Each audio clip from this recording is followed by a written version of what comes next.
This is the Washington Times front page for Thursday, October 13th, 2022. Thanks for joining us. I'm George Gerbo. The Biden administration has released a major foreign policy document saying the U.S. has entered a decisive decade in the fight for a free and open global society.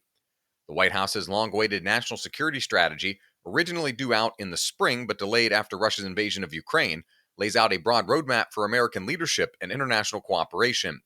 Pentagon correspondent Ben Wolfgang reports the 48-page report broke little new ground from a policy perspective, but crystallized President Biden's view of U.S. leadership in the coming years, which look to be among the most tumultuous and violent the world has seen since World War II.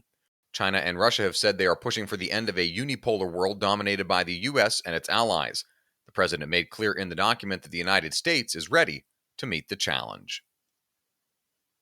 7 months of fighting for Russia in Ukraine have included a faulty invasion plan, the failure to capture and hold any major Ukrainian cities, and a Ukrainian counterattack that has reclaimed land that Russia and its allies controlled before the war. Russia has been humiliated by a string of incidents, military reporter Mike Glenn reports, including the deaths of multiple senior commanders and the sinking of its Black Sea flagship cruiser by 2 Ukrainian missiles. The attack over the weekend, partially destroying a crucial bridge linking Russia to occupied Crimea, is just the latest evidence that Russian President Vladimir Putin and his generals dramatically overestimated the capabilities of their armed forces. A series of top-down tactical blunders, strategic misfires, and pervasive corruption among Russian military leaders left soldiers ill-equipped and undertrained. The Netflix shows you watch, the books you read, and the food you eat are all part of a broad set of data that political operatives use to determine whether you'll vote and give money to candidates in this year's midterm elections. Democratic data firm Sterling Data Company told Ryan Lovelace it's developed a donor behavior algorithm capable of finding people willing to fund Democratic campaigns regardless of whether they've done so before or not. Sterling acquires troves of data from brokers such as Experian and Axiom and reviews hundreds of categories of online behavior by individual potential voters, including their streaming choices and preferences for fiction or nonfiction books. They've worked for more than 1,000 Democratic clients this cycle, including campaigns, committees, and nonprofit organizations. You can read all of these stories at WashingtonTimes.com/front page. You can also find our entire lineup of news, commentary, and sports podcasts at WashingtonTimes.com/podcasts. Congressional reporter Mika Solner profiles a high-visibility race in Virginia's 7th Congressional District between incumbent Democrat Abigail Spanberger and Republican challenger Yesli Vega. Spanberger, one of the most vulnerable Democrats this cycle, is boasting about her record in Congress securing federal dollars for law enforcement and police departments in her district.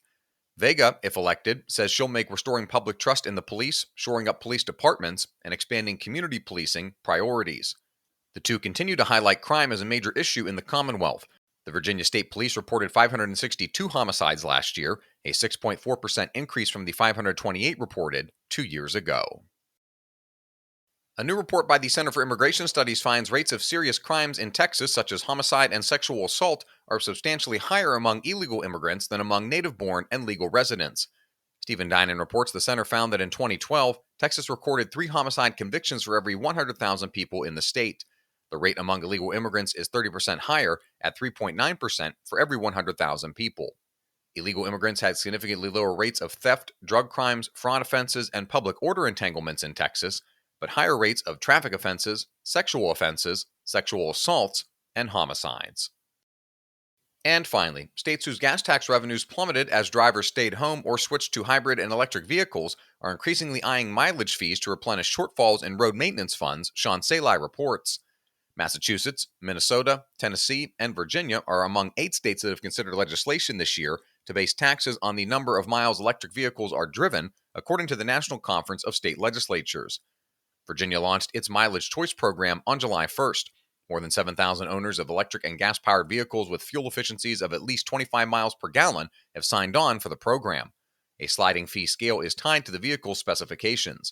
The state says the program will save money for those who drive less than 11,600 miles per year. Find all of today's front page stories at WashingtonTimes.com/front page or the Washington Times app, and find us wherever you get your podcasts. Just search Washington Times in your favorite podcast app. You can also find us on Twitter and Instagram at WashTimes for breaking news, sports, commentary, and more. For the Washington Times, I'm George Gerbo.